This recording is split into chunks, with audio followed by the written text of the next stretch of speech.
Brady 8. Here comes! Hey, run that thing up.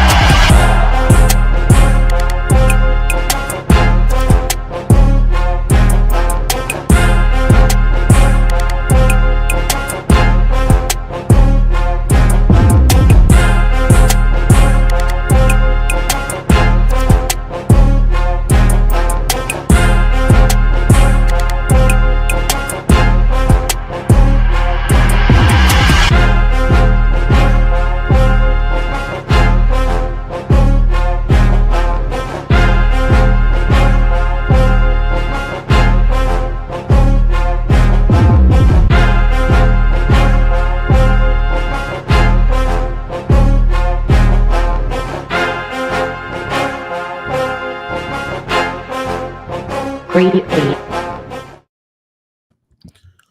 What's good, everybody? Welcome back to another episode of the Grade A Wrestling Podcast. I'm your boy Musa. I got my guy Ty here with me. How you doing, Ty? Doing good. That's what's up, man. We got some good stuff to talk about, man. We are officially out of WrestleMania season, so we're right back into the swing of things, the regular programming for WWE. AEW's been looking good. TNA's been looking good. Fernando with the Commodore. What up, Fernando? Welcome back. We're on a doubleheader, as you watched earlier. For some of you guys that were watching, we had our basketball show earlier today, so now we're on with wrestling. But nonetheless, man, we're gonna start off with the elephant in the room, I guess you can say. It's that time of the year, quote unquote budget cuts. Man, we had a lot of superstars release. I'm sure, and we hope that they get back on their feet and go to some good promotions. We have some questionable ones that we're going to talk about in just a moment. So, the first one we're going to start off with is Jakara Jackson being released. I think that's one of the biggest ones in the room. Obviously, not because of her talent per se, but because of the storyline and the team that she's with Lash Legend as the Meta Girls or the Meta 4. Her release was shocking, to say the least, but I'd like to hear your thoughts, Ty, on your thoughts overall on her release and then any other ones that we had in the past few days. For her, I'm very surprised because personally, I felt like she did good in NXT. Like we got to remember NXT is a developmental, brand, even though it can be better than the main roster at most times, but I thought personally, to me, she developed throughout her time in NXT, and I get the storyline, but I didn't think she was gonna get released. I thought she'll go her separate ways. She'll go do something else, but I didn't think she was gonna get released. And I think the biggest one for me, Dakota Kai.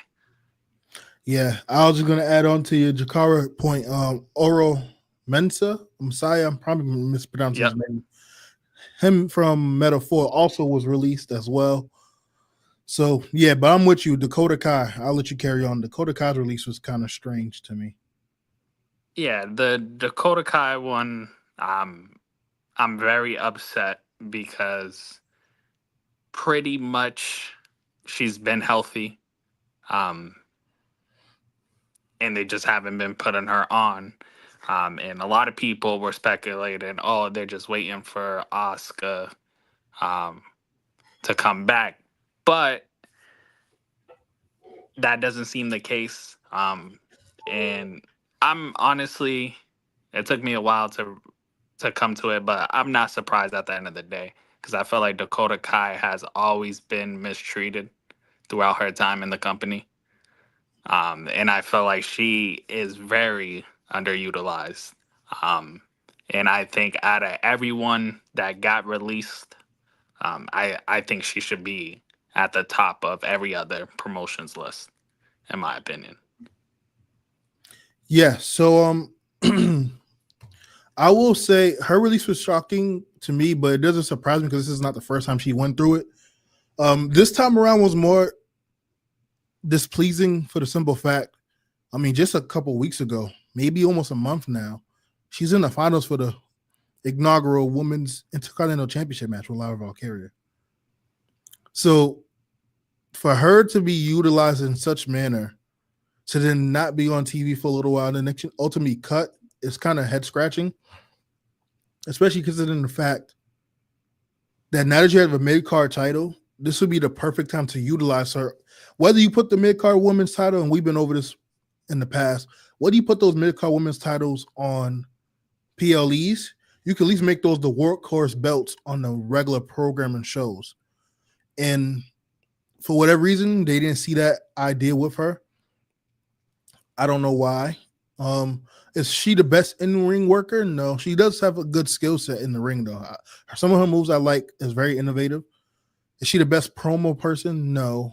But we've seen a lot of people in her same tier as far as whether it's a man or woman, as far as the skill set and promo work, and still find ways to get utilized by creators and writers. So I don't understand why that couldn't be the case for her, especially with how depleted that woman's roster was on Raw.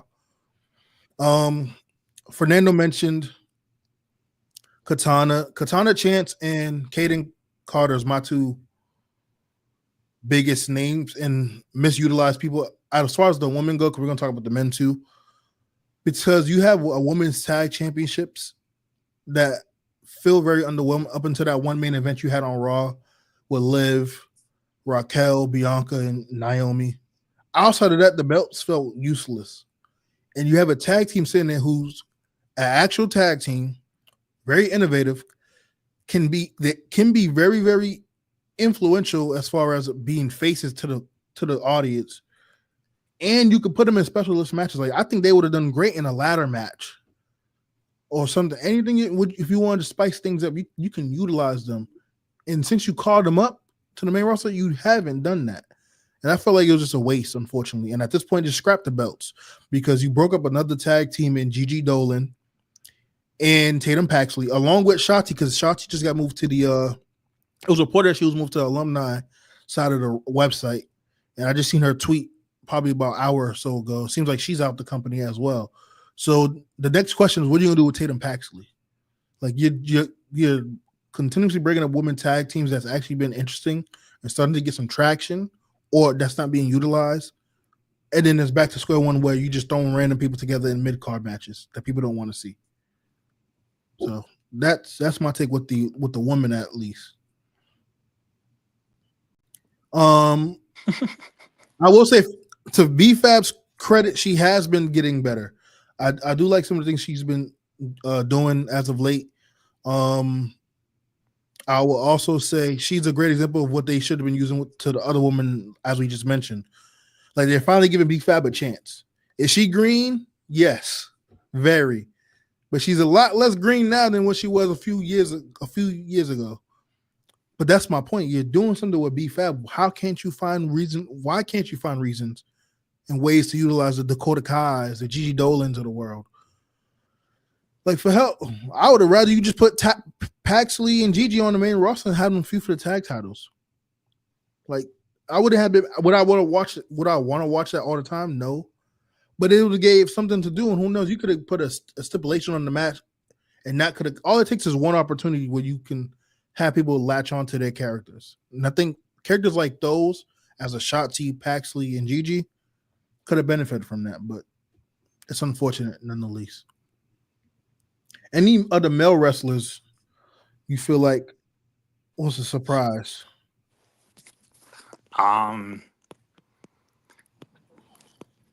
Honestly, Eddie Thorpe kind of surprised me. Yeah. Because I felt like he's been getting a lot of screen time. But then when I saw the list of everyone, it all made sense because we've seen majority of these people in the last couple weeks since WrestleMania. Mm-hmm. And then they just got taken off, so it made sense. We saw Gigi in them on Raw. On Raw after Mania. After Mania. and they get let go. Cora Jade, I will say, I was least surprised because I know of the injury history. Um, but I think it's disrespectful how they literally just like put it in everyone's face. They teamed up Mania weekend, Roxanne turned. Now we got Roxanne and Julia, which which doesn't is the make most sense. randomest like thing in the world. And I'm like, why are we doing this? I think it's because this was the original plan for Cora and Roxanne. And it was probably like, nah. Then they switched it. See, but and this is my issue because with all the women talent in NXT, why can't you guys have a Nexus type come up on Raw after Mania for the women? Like I don't understand. You don't have to have the like 4 or 5 women. You could, let's say, to your point, Roxanne, Julia, Cora. You could have told a story with what you did on Raw after Mania with Cora Jade and Roxanne, which will ultimately lead to a tag match at Backlash between those two, Ripley, Io Sky, because that's what it seems like we're going to be getting with Julia and Roxanne anyway, which I don't agree with because we already know they're going to eat the pin. Neither here nor there. You could have did the same thing with Cora, and if you wanted to call up Julia and give her a bigger moment to make her look like the clear-cut star at the moment over the other two, during the tag match, Julia comes out as the heel to help Cora and Roxanne. Boom. She looks like an instant star, a heel, and she don't got to talk on the mic because you got Cora and Roxanne in the fraction. If you wanted to put those 3 together. But that's something you could have done easily. Like I feel like sometimes with creative, they make the simplest things complicated and don't know how to simplify the easy stuff. So I agree with you. I don't understand the backstory on Cora. Braun Strowman getting released kind of sucks. Especially because he was actually doing some great programs. It's unfortunate that Bronson Reed got hurt because every week I was loving the program they had between each other before he ended up going to SmackDown and feuding with Jacob. But Bronson, I feel like they just struck out ever since they never gave him the full title against Brock many years ago.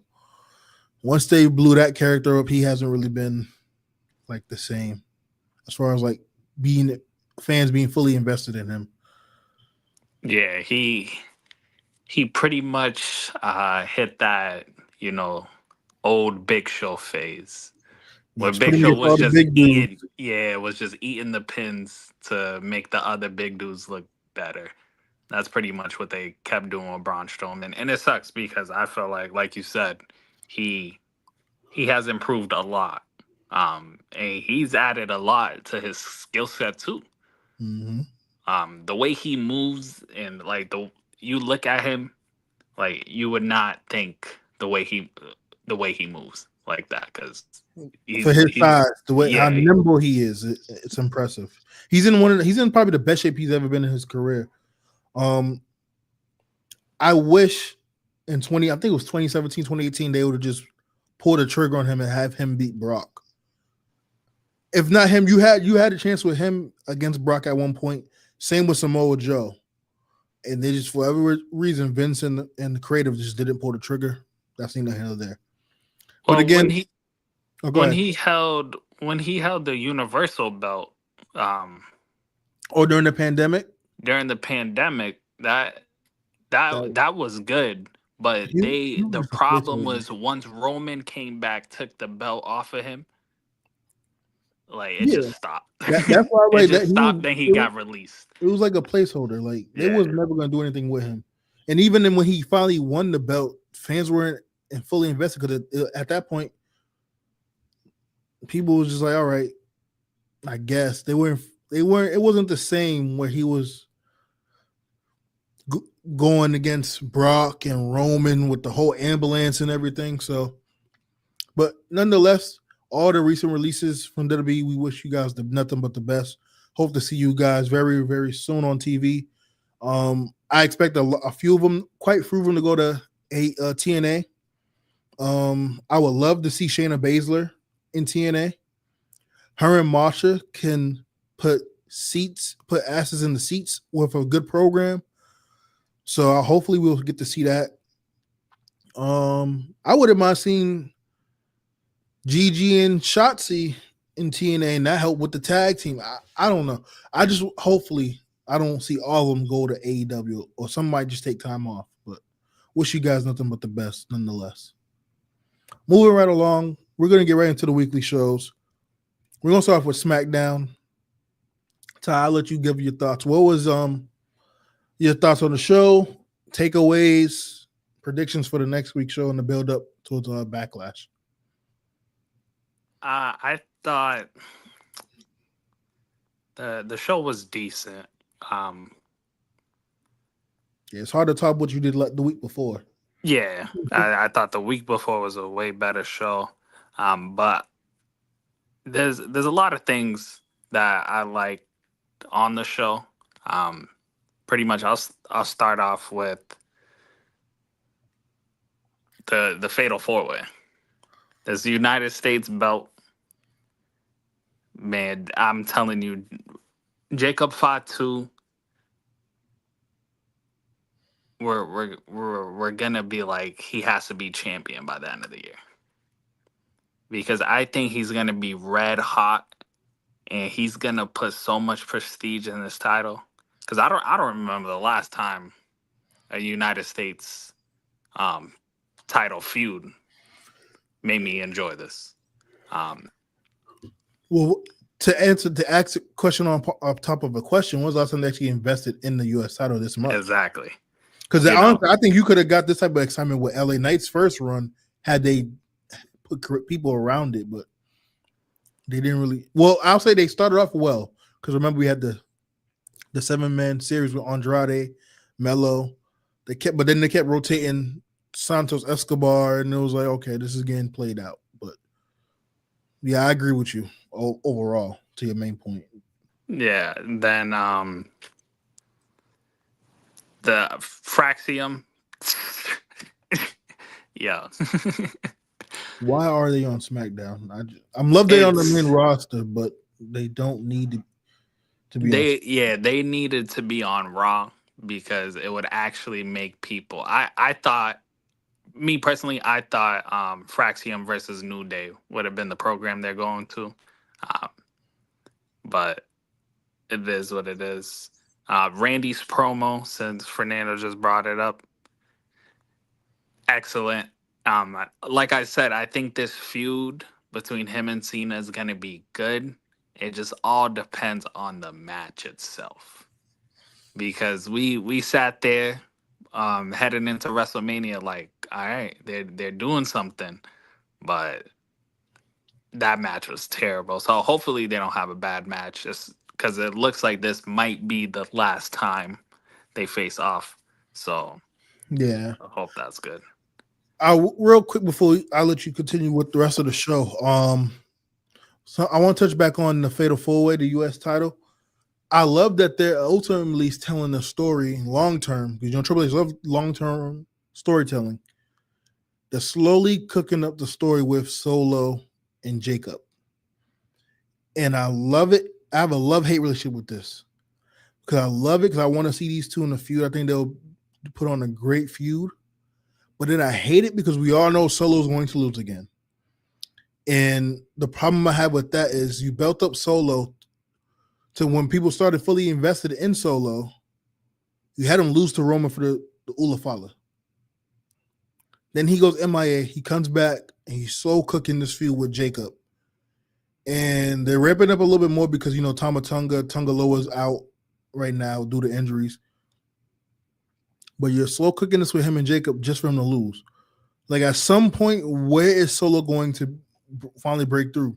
Because right now he's just looking like the jobber in the family, and it sucks because, to be honest, what Fatu is what they wanted Solo to be, and that's like what Fernando said. Fatu took Solo's spot. Yeah, and that's why I emphasize that they need to be on separate brands. They have to be on separate brands. They don't need to be on the same brand. I get this bloodline stuff, but sometimes it's a gift and a curse.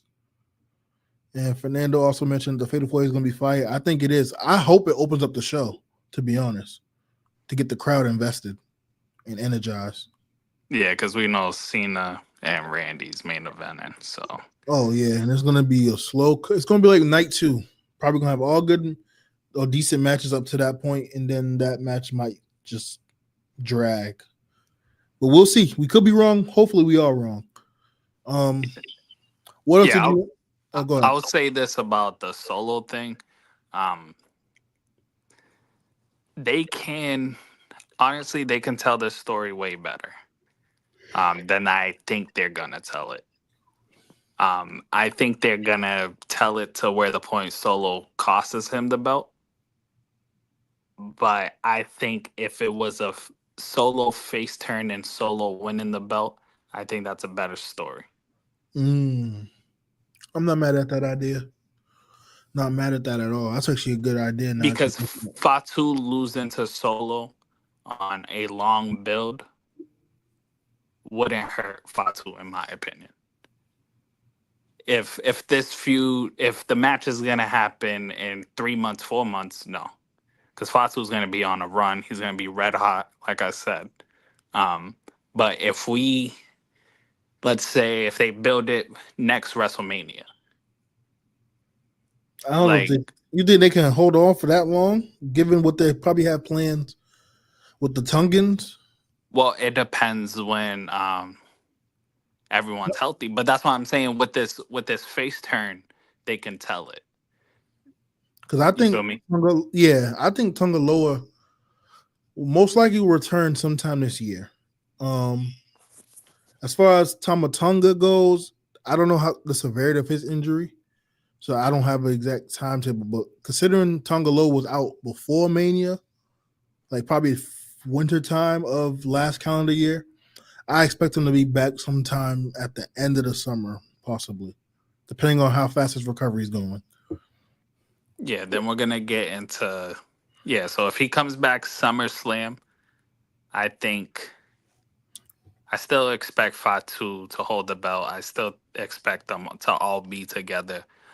So they really gotta pretty much try to drag it out a couple more months, because in my personal opinion, I would have Fatu probably dump Solo out of the Rumble or something to that point. Or if they want him to really go crash out, just magically just whip him and beat him up when no one's expecting. Like I think they can do it a couple ways. But I do think it's gonna be like something to where he accidentally costs him the belt, then Fatu turns.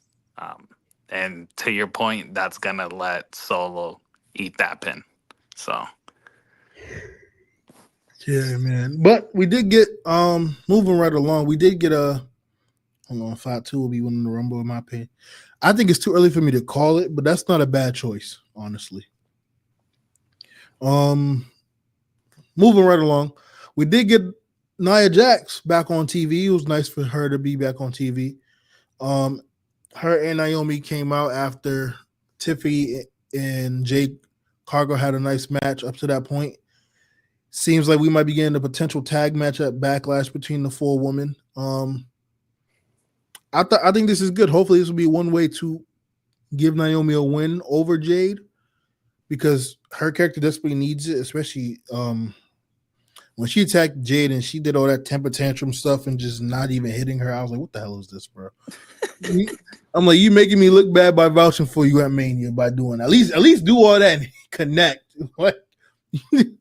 Oh man, but nonetheless though, I think this will be a good way to kind of tell some filler, because I could have sworn Nia Jax was on Raw, but we know how this goes with this whole brand stuff. Yeah, I don't have much to say about that.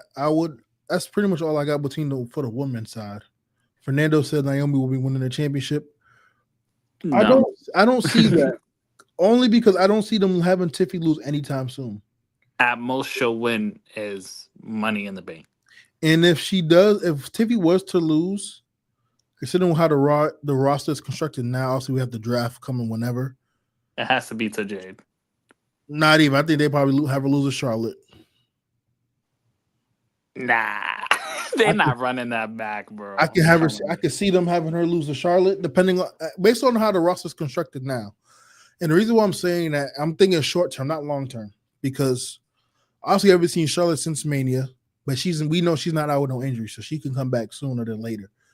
We remember Bianca mentioning that she's taking time off due to a hand injury. That's where the writer off to give her a break. She's obviously on SmackDown still currently. Then you have Naomi doing what she's doing with Jade and how you fit Nia into the mix. So I feel like that's going to be a filler. You're going to need a legit person that's going to be able to take the belt off her, which is why I see why Fernando will say Naomi. However, they do want to tell the story at some point between Jade and Charlotte. And they could slow cook that long term depending on how they're going to move with the draft. That's why I feel like it could be Charlotte, but honestly, I would love to be wrong. But that's just my mindset on that. Like I said, hopefully I'm wrong. But I would love to see a Charlotte and Jade Cargill match soon. Because that's a main event match in and of itself, especially the way Jade's been progressing in the ring and with her promo work for her character. So we also had our boy Aleister Black in his first match since coming back to WWE against The Miz, and this is something I would love to see because it seems like we might get a Carmelo Hayes, Aleister Black match. No. And I would love that match. I know how I feel about Melo because obviously he's going to eat the pin here. But you want to talk about still in the show on a PLE as an opener? That could be the match. That will give me NXT takeover vibes between those two. Obviously, it won't be the level of Black and Gargano did, but having Melo and Aleister in a match at Backlash to open up the show and give them time to cook, I think will be a perfect way to start off the show. And then you still have to fit a full way also. So, but Ty, you said no. I would like to hear your reason behind it. Because, okay, I get it. This is a perfect PLE match for Aleister Black to showcase what he has. You know, I like both of them. The problem is we just saw Carmelo Hayes win the Andre the Giant Memorial Battle Royal. And the next time we're going to see him is going to be getting his head kicked off and eating the pin. Now, if they're going to tell a back and forth match and The Miz costs him the match, okay, good, because we need to break him away from The Miz. But I don't think it's going to happen like that. I think it's going to be like a 10-minute match. Hayes will get his offense in, but it's all about making Aleister Black look good. Now, if this was Aleister Black's like 5th, 6th match since coming back, okay. But it looks like it's probably gonna be his 2nd, maybe his 3rd if he has a match before. But nah, I'm not for it, in my opinion. Fair enough. I'm not mad at that. When you look at it that way, you want to actually build him up. I mean, I don't think a loss to Black will hurt him, but considering what you said, this soon might not be the best choice. Yeah, he just won the Andre Battle Royal, you know. So like I feel like, you know, we always want the Andre to, you know, have some importance to it, you know. So you would expect him to go start chasing, hey, if you want to go chase the US title and lose to Fatu, that would be my next question. But at least he's getting that opportunity. I feel like just going from the Andre the Giant Memorial Battle Royal to then pretty much being Aleister Black's next victim. I don't know. So one thing you said, which was going to lead to my question for you, which you kind of already answered. What do we do with Melo then? Because to your point, he just won the Andre the Giant Memorial. You want to make sure you're building it up properly to him to be legit. But it seems like all the scenarios that's available, especially considering him being on SmackDown for the time being, he's gonna end up losing, eating the pin. He's like Melo right now is in a damn if you do, damn if you don't situation. Because to your point, you have him go against the US, go for the US title. Him versus the Samoa Werewolf, we know Jacob is going to win. Let's say Jacob hypothetically loses the belt. Let's say he loses to LA Knight. That might be his best chance of winning the belt, but I still don't think they have him go over on LA this soon. Okay, let's look at Damian Priest. He's not being Damian Priest. And I don't got to mention Drew McIntyre because he's definitely not being Drew. Because especially if they're gearing up Drew to be the one to take the title off of Cena potentially. Or Cody once Cody does come back at some point in the calendar year. So the U.S. title is pretty much scrapped for the time being. The WWE Championship, he's not even sniffing that right now. So that's why I was like, you know what? The Miz, Melo can't Miz. I'm not mad at it because at least you can give him something he can do and be on TV. They ain't being the Street Profits no time soon, but who knows? And then Fernando's comment, which I agree. That's why I hope the draft is sooner than later.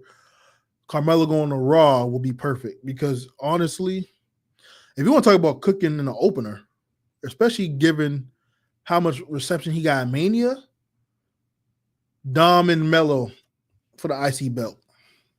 SummerSlam Night 2 opener in Jersey. What? Give them 15 minutes.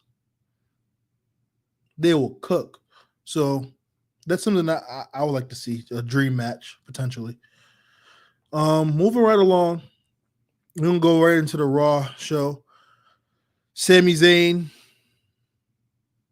got tore up. Braun Breaker, Seth Rollins posed the olive branch. Zayn wasn't having it. He got beat up for the consequences.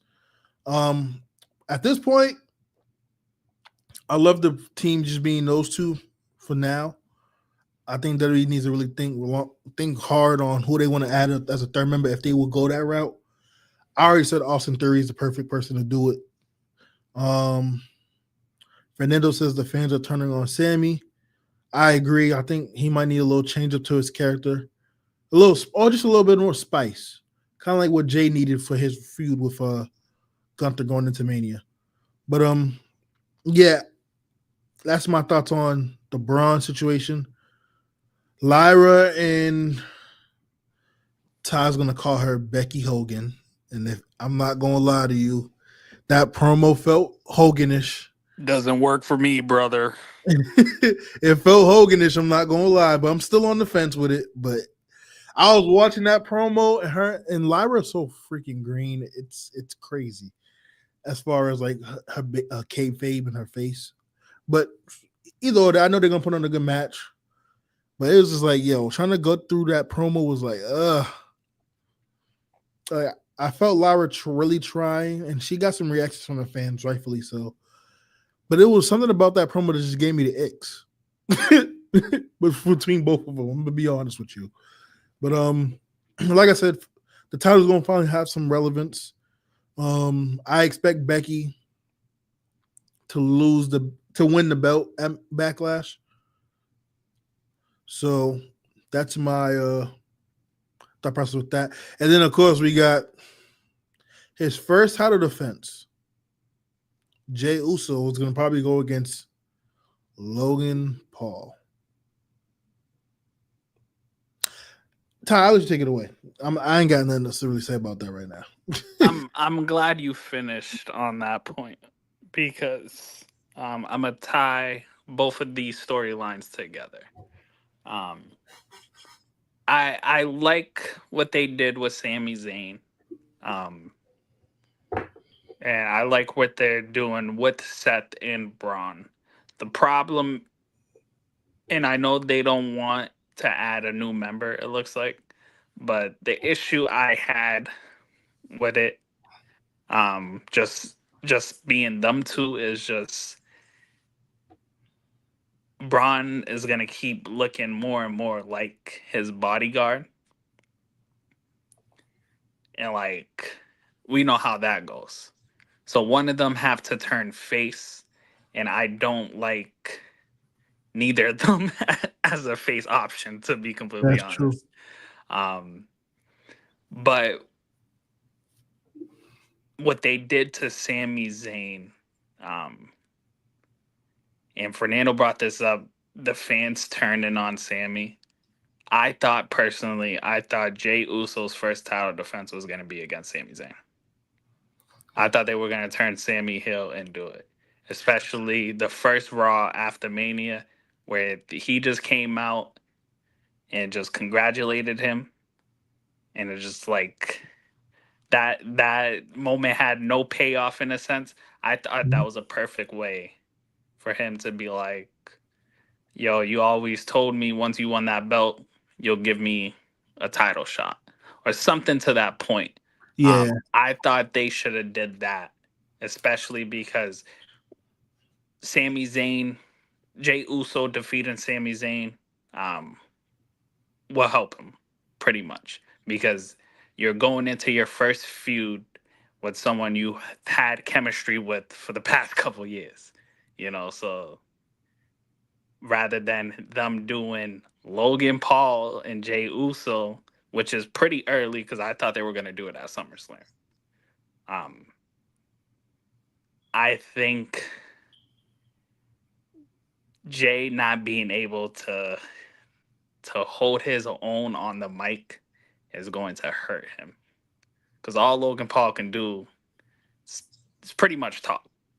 He got some cool moves here and there, whatever. Um, but if he's gonna keep like doing those promos like you said, I don't think it's gonna be a good story. yeah, man. Who knows? As far as Sammy goes, first and foremost, they might be some sentence to Sammy. Sammy might see the light and come back and join the group and be a heel, and that'll be the trio. Something I was thinking about while you was talking was one way they can revive the Raw tag division. You should add Austin Theory to this group, or whoever they decide to add to the group, as long as it makes sense. Have him and Braun go for them tag belts in the meantime. Just run after, obviously, the New Day gets off their run because they're the Hills. And then now you got the tag titles legitimate already on Raw. That's one way you can go about it. While Steph is obviously going for the heavyweight title, because that's going to happen at some point. As far as the Sammy stuff goes, I'm not mad at that. I thought that would have been the first match as well. Also, we getting Logan Paul, and I think it should be a solid match. Expect a couple spots that's going to be crazy, to say the least. But although I'm interested to see if Logan could kind of wrestle an in-ring match where he doesn't have to do all the stunts and the spots, and be more of a technical match. I think that'll be something you see down the line with him and a Gunther if they were to tie up. But I expect this match to be solid at most. It's a good Backlash PLE. Is this the first match I would have liked to see Jay get for his title defense? Once they announce it and make it official? Probably not. But it is what it is. One match I would love to see on Backlash, Karrion Kross and AJ Styles should have a match on Backlash. If they will decide to do a small program with that, I doubt it, but we'll see. Fernando with another comment: Jay's winning versus Logan, but sure is losing to Steph before or at SummerSlam. Yeah, that's probably the creative moving forward between those guys. And then of course we had the Io Sky helping Rhea like, from Perez and Julia, which we kind of already talked about earlier in the show. So that is pretty much it for me as far as Raw goes. Unless you have something you want to add, Ty, we can Oh go yeah, right. let me get my point across about Becky Hogan. Um, her saying that she beat up Bailey was the most pointless thing. This who wrote this whole thing? Who thought let me have Bailey get attacked the day before the match, Becky return, and like it was obvious. Then you're gonna tell us how obvious it was by her telling us. like, like Becky to probably me, looked it at doesn't that. make sense. And we obviously know they're just gonna give Becky the belt. Um, and I just hope they do it quicker because if they're gonna drag this out for a little while, I'm not interested. AJ Styles versus Dominic would be really nice too. Also, just wanted kind of Fernando put that comment there, so that'll be nice. To your point though, Ty, I know Becky probably looked at that script and was like, "What the hell is this?" She's gonna do her job, but it just doesn't sound like. Again, it just didn't sound convincing from neither one of them. Felt like it was forced and rushed. Um, I don't think it's going to be indicative on how the match is going to go, especially because they're going to get at least 10 to 15 minutes to work. I don't expect Backlash to be a big match card for PLE, especially with it being in St. Louis. They want to give a lot of that time to Randy and John. Fernando says Bailey might interfere. That wouldn't be a bad idea. And then you could probably set up a three-way, a one-off three-way match. Who knows? I'm interested to see where they go with this storyline though. NXT, NXT was solid. It wasn't nothing to cry, spill tea about. But Joe Hendry was on the show. Him and Trick got some words. Dark State came out and attacked them. Ricky Saints had a good match, I think, with Lexus King for the North American title. And he had Undertaker segment with Obafemi, which was interesting. How he had some of his students from LFG behind him, kind of giving Oba that rub, like, "Hey, this is your yard, but my guys here might have something to say about that in the near future." So that was a nice touch, I guess. You had Io make an appearance on NXT to fight Roxanne and Julia. But again, show was solid. I don't have much else to say about NXT. Fernando did mention that Trick Williams is going to win a TNA championship against Joe Hendry. That's not happening. I don't. Well, you never know. I swear, if Joe Hendry loses to Trick Williams, that'll be the most pointless thing. I'll let you go ahead, Ty. Maybe they're like, hey, Trick, we ain't got nothing for you in creative on the main roster, but let me send you to TNA for a while. Yeah, I mean, you never know, bro. But I will say this about NXT since they released a lot of women. Once Stephanie, Roxanne, and Julia are permanently on the main roster, who is Jordan Grace going to be feuding I with? think Jordan's going to be up there before them. You Not think before, Jordan Grace is going before at the same time as them? either at the same or before. I will say Jada Parker can be someone. I expect them to utilize Jasmine Ninks more. Thea Heldy's a more of a character overhaul. But you also have Hopefully, two women titles on that brand. I was about to mention you got Sol Ruka. That's not. I'm glad I seen the comment. This is the person right here, especially with Jakara being released. Unfortunately, she needs a solos run that's getting pushed. Lash Legend can go in the ring. She can go. I would love to see her and Jordan Grace duke it up. Same with Zarya. So they have some women there. Also, you're gonna sign more women throughout the time frame. But to your point, yeah, it's gonna get a little thin. The era is slowly on the decline as far as the talent pool. And what I mean by that, before people get offended, what I'm basically saying is you have the stacked roster of women on NXT. Eventually, a bunch of them have to go to the main roster. Some of them might even get cut. So then it's going to shrink in the pool a bit in the development NXT roster.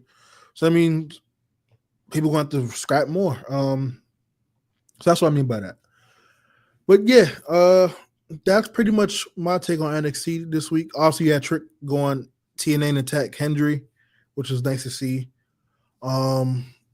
India Hartwell has signed with TNA. I think she's solid in the ring. She's still green to me as a character when it comes to her face. Something's off with her. I don't know what it is about her character. I just can't invest in it. I invest in her in-ring work, but her character work, I'm just not. Like she need that dog. Like she's missing something. The problem was, remember, she was in that great storyline with Dexter Loomis, Johnny Gargano, and Candice, and they should have went the full run on the main roster with it and did everything. But then they separated her from them, released Dexter Loomis. Then it was just all downhill from that. I thought her being around them brought the best out of her, but Yep, Alicia Fox is on TNA now. She will be. Well, I don't know if it's a long-term thing. It might be a one-off for the pay-per-view, the PLE, but she's going to be fighting Masha for the title, which she will be losing. I believe she's going to lose. I don't see Masha losing that title anytime soon. And knowing TNA, I feel like they could probably have her lose that belt to Tessa Blanchard. But if they've been reading the room and how the crowds are, they might not go that route. However, they could if they want nuclear heat on someone that already has enough heat as it is. So, because then people's going to want to buy tickets to see her get her ass kicked and lose the belt. So that's another thing they can do too. So, and it's just been reported that TNA is going to cut back on the blading, which for those who don't know is when you cut yourself for blood or just a lot of the explicit stuff for more promotional reasons and more eyes on the product to get more fans and promoters on their side to give them more funding, which sounds like a WWE move, if I'm being honest. Which sucks. That's what kind of made TNA when you had the Monsters Ball matches and things like that. Like that was. Now, do they go extreme? Yes, because you have. I'm forgetting his name. Oh, Sammy Callahan. Someone like him. I feel like he goes to the extreme with the stapling people's tongues to doors and all that extra stuff. That's where I feel like he's going too far. Like what John Moxley did last month. That was like too much. I'm like you, Fernando. I like blood, but I also understand there's a line and a limit that you shouldn't cross. Like there's certain things you just all right. It's a bit excessive. Not in terms of the blood, so say, but like the maneuvers that lead to the blood or the blading and things of that nature. So that's that. Do you have anything, Ty, you want to talk about as far as AEW goes? Honestly, Mox versus Samoa Joe, still cage. Mm-hmm. That's gonna be good. Moxley gonna retain. He is gonna retain, but like I told you, I'd rather them do it on a Wednesday night rather than drag it out to the pay-per-view, because I think we're heading into the direction where I think Osprey is taking the belt off of Moxley. Because I don't see Mox going over Osprey at Double or Nothing. Assuming Osprey beats Hangman in the Owen, which I think he will. But that's going to be a good match. MJF and the Hurt Syndicate, they are carrying right now. This is I think right now, across wrestling, this is probably the best story right now, um, because it gets better every week, and we're not even close to the end of the story. And I think once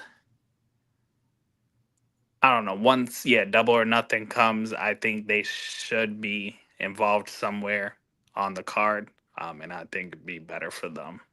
Um, but overall, AEW, it was okay.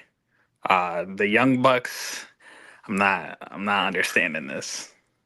I'm not understanding this story with the Young Bucks.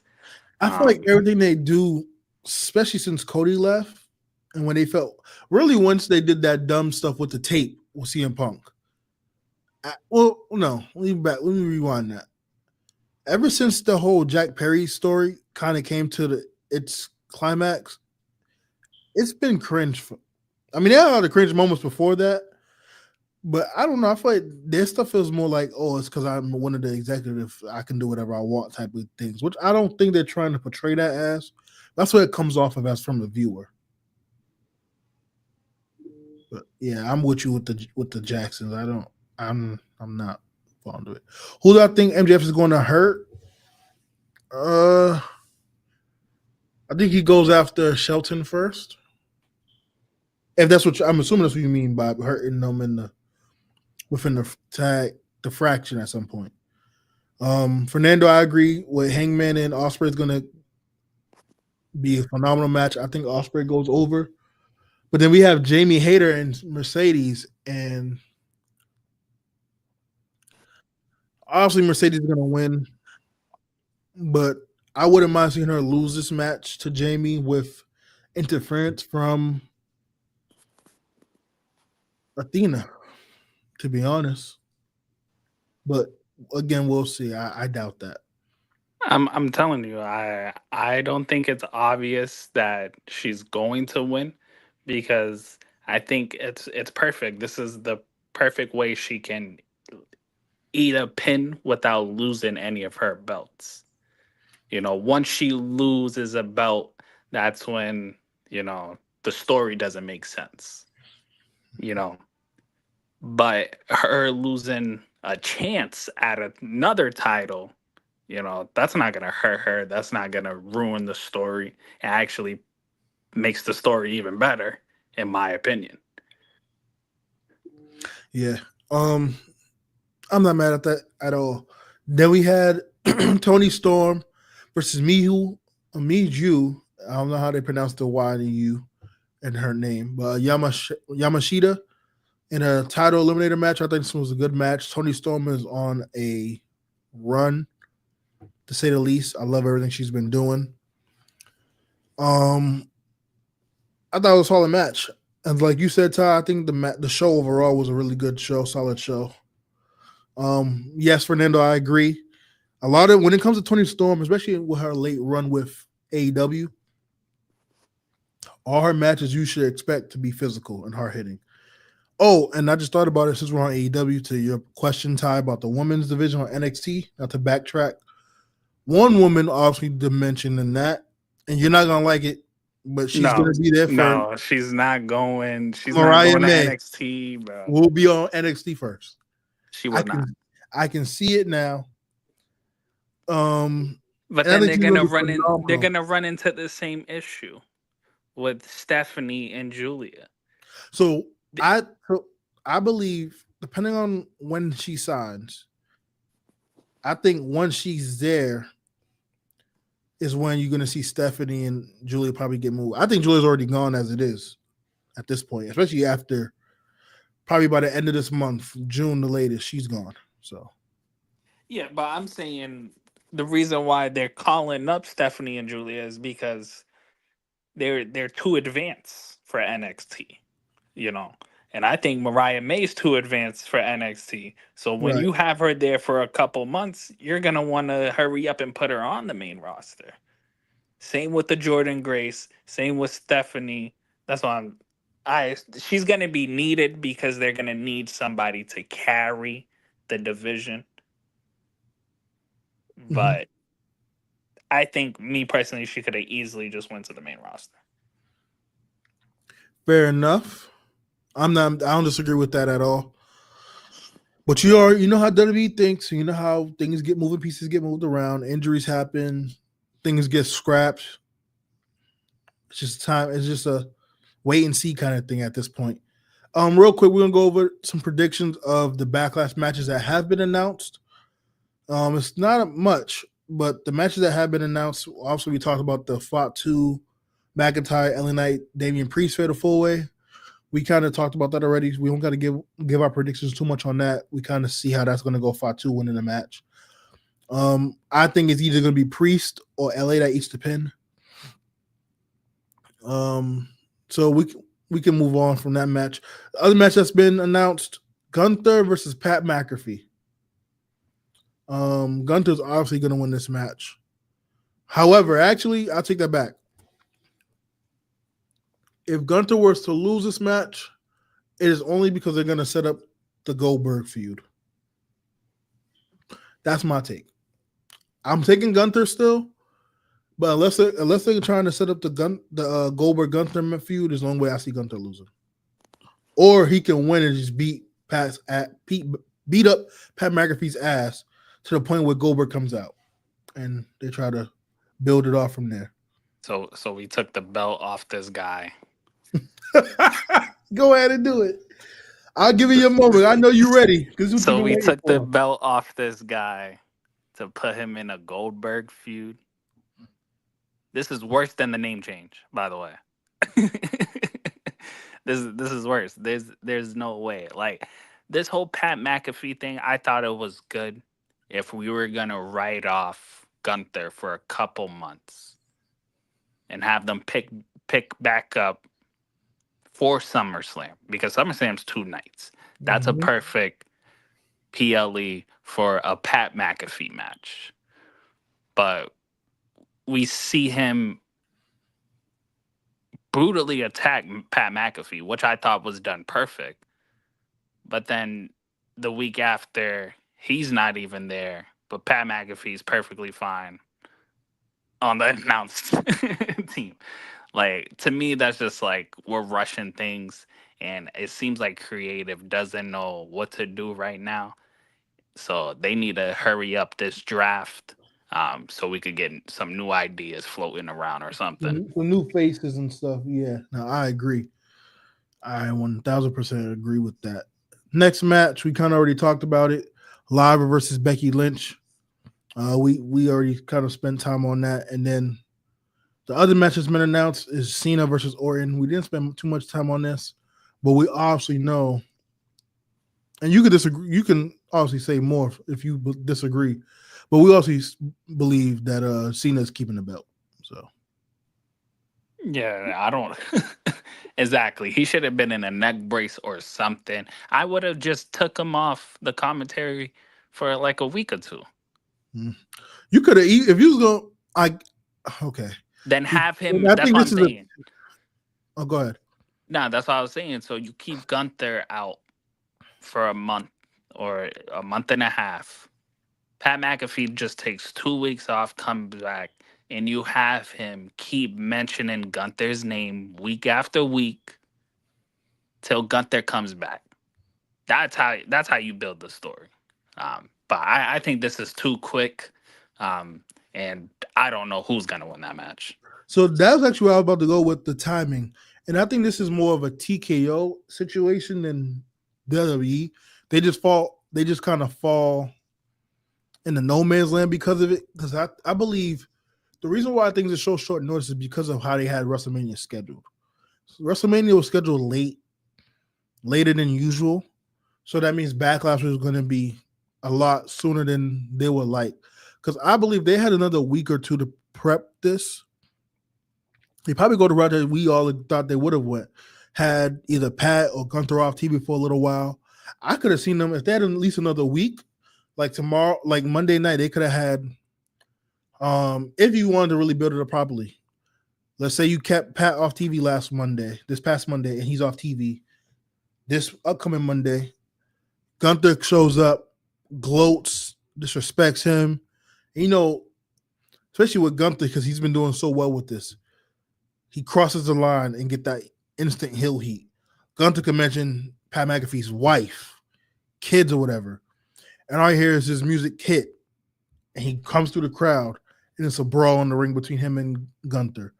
And for once, it looks like Pat's on the ropes, and McAfee just starts whamming on Gunther, and the crowd gets behind it. You have them break up like they always do. That instantly gets more people drawn to the feud in the program, leading into Backlash. WWE, I'm looking into the camera. Give me a 10-day contract, like NBA people do. Just give me 10-day contracts. All I need. I just give you guys the best setup right there, and it was easy. it wasn't that hard to do. So that's how I would have went about it, if given the time frame. So moving right along. Appreciate that, Fernando. Moving right along. Potential matches that hasn't been announced, but we kind of already touched based on it. Obviously, they might do Nia Jax again against Stratton for the title, which again, as I mentioned, will be filler. But Jade just pinned Nia Jax. It could be a potential. Who knows? These are predictions of what they think will be on the card. Shout out to CBS Sports. Then you have Jey Uso and Logan Paul, which we talked about. Julia, Io Sky, Roxanne, Rhea in a tag match. And that's pretty much it for that. If you made this far into the show, make sure you like and subscribe to the channel. Leave a comment down below. Let us know your thoughts on Raw, NXT, AW, TNA, SmackDown, or any of those shows. What was your thoughts on the show? Your predictions for the Backlash pay-per-view next weekend? And what should creative do as far as utilizing underutilized talent instead of just releasing them? Now, Ty, we're going to get into the last thing of the show, and that's the ranking by the Sportster. They ranked the 10 best Backlash events in history. So I'm going to share my screen, and we're going to just give our thoughts. I have not looked at this, so this is a fresh reaction, authentic. So let's get right into it. Let me know if my screen shared on your end, because mine's got delayed a little bit. Oh, there it is. Now it's working. Yep, I can see it. All right, let me zoom in a little bit. Perfect. All right. These ads. Oh, it's the event as a whole. Okay. Yeah. I was trying to find matches, but that was a little bit more digging to do. I did this kind of last second right before we started, so wanted to add some spice to it. At 10, they have Backlash 2018. And for starters, here's some photos. Seth and The Miz, Roman and Samoa Joe. We came a long way. Those are some good matches, bro. Look at Roman. We came a long way. Yeah. Almost that was how that man look without a beard, and he got a whole goatee in that freaking bulletproof vest. Oh man, yeah, we came a long way. That's that dog food feud. So, and then Roman and Joe main evented, obviously. AJ and Shinsuke had their match, and Daniel Bryan came back in the ring. In ring action, I should say. So I'm not mad at this being at 10, 2018. A lot of those years in the late 2010s was forgettable, to say the least. Yeah, we know what years the best ones should be. So at number 9, we have the 2020 Backlash with no fans, the pandemic Backlash. I think this was really, really good. No. You don't think so? Is it, okay, let me paraphrase. Is that Randy and Edge? Yeah, that greatest match ever. That match was slow. Bro. Any pay-per-view with that match on it automatically is not it for me. I got to give love to Bailey. Yeah, the tag team match. I loved it. That's why I was like, okay. This ain't. I would swap the two if I'm being honest, but this was not bad. I mean, it was solid, I guess. At number 8, Backlash '01 is at 8. Ooh, that's kind of low. All right. Who? Of course, we can't forget this. You had the Power Trip versus Austin and Kane. I mean, Kane and Undertaker versus the Power Trip. That was a good match for all the belts. Man, this was a dream team of a faction. Short-lived due to the injury, but and then the hardcore match here, man. I thought this was a little kind of low to me. I think this was pretty solid, in my opinion. 2016 SmackDown only Backlash. This is kind of low. That was a good Backlash. Yeah, when they actually was keeping their word about Brand Pacific. Brand's foot. Yeah, this was actually like Bray and Kane had a solid match. AJ and Dean had a great match. Becky's match, I think she was fighting Alexa Bliss at this time, if I can't remember. But yeah, I thought this was a solid Backlash, a really good Backlash actually. I keep using the word solid. Everything wasn't solid, but yeah, that was a good Backlash. I thought that would be a little higher, if I'm being honest. Next, at 6, 1999 Backlash. The first Backlash. Taker and Shamrock. The Boiler match with Big Show and Mankind. Triple H and X-Pac. And of course, you had Austin and The Rock main eventing. This was a really good pay-per-view. Obviously, it has some bathroom break matches, but I think this was solid given it being the first inaugural Backlash. Number 5, 2023. Yes, this actually should be higher in my opinion. The 2023 Backlash might be the best one outside of probably what I believe is going to be at number 1, which I think is going to be I think it's the old. Okay, we're at 5. Obviously, I think 02, 03, and 04 is all in that realm. I think the best one they probably put out of those ones was 04. No, I'm thinking about Armageddon. Never mind. So yeah, it'll probably be 03 Backlash, or 02 will be at 1. But 2023, in my opinion, can definitely go toe to toe with this. I encourage anyone who hasn't watched it, just go back and watch Bad Bunny's entrance alone before you watch the brawl with him and Priest. Some of probably one of the best crowds you can get. And I can't wait I don't know about you, Todd. I can't wait to see Bad Bunny back in the ring. Because he won me over, especially after this match. Yeah, I would say out of any celebrity, he was the most ready in ring, in my opinion. Yeah, man. I don't know. This might be at top 3 for me, at least. Because Becky and Io had a great match, and then you also had Brock and Cody, which was solid. But yeah, I don't know. Let's see what's number 4. 09. Okay. I might go 03 over this, but 09. All right. I mean 2023. Chavo. Oh no, that's Ricky Steamboat and Jericho. Oh yeah, the brothers. Yeah, okay. I remember that. I remember this PLE. I can understand. In the I Quit match, I can. Yeah, I'm taking 2023. I might have to take 23 over this. Yeah, because that Brock and Cody. That was the first match, right? I believe so. I believe that was the first one. Yeah. It's not even, I'll take 23 over this, not even because of Brock and Cody. That the Bad Bunny Priest. That's what I'm saying. I just think the Brock and Cody helps it. Oh yeah. Be a top 3. There goes 02. 02 at 3 is kind of interesting. Nah, that's 2022. Oh, I was reading that wrong. Thank you, because I caught that. 2022? Okay. I'll take 23 over this.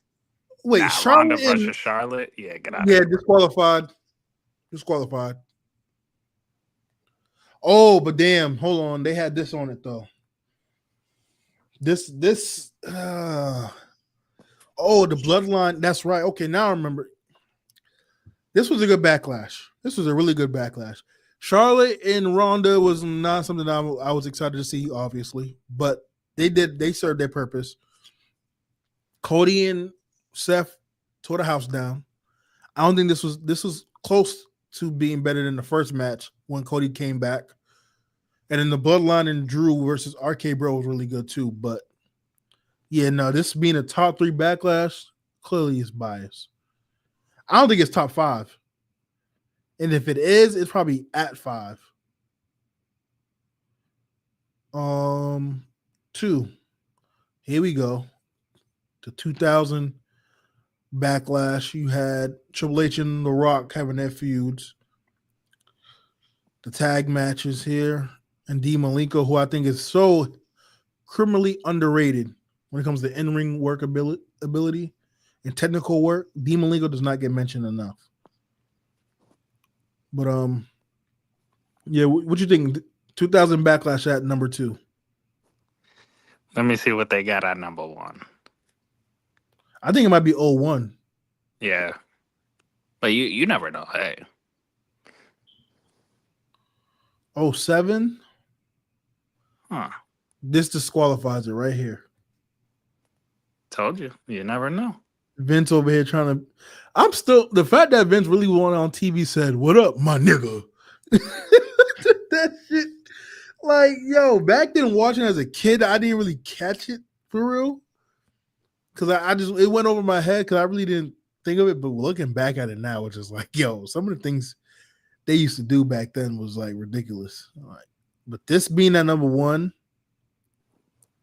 I will say though, the main event is probably why it's number 1 because the main event carried. Yeah, the main event was good, but come on, man.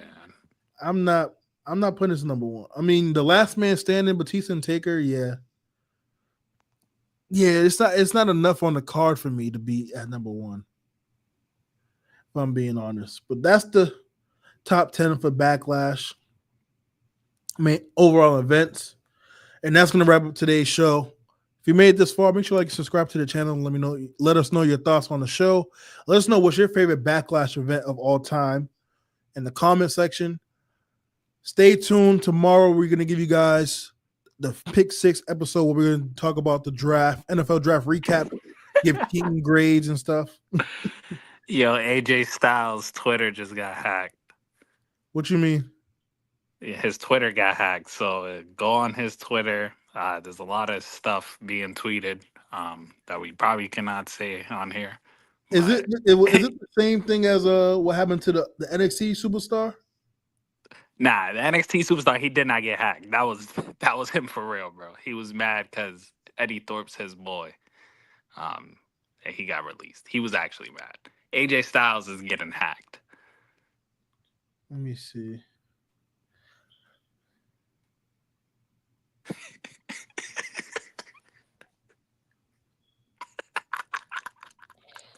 Nah. On that note, we'll see you guys tomorrow afternoon for the NFL draft recap. You guys have a great rest of your peace. That's crazy.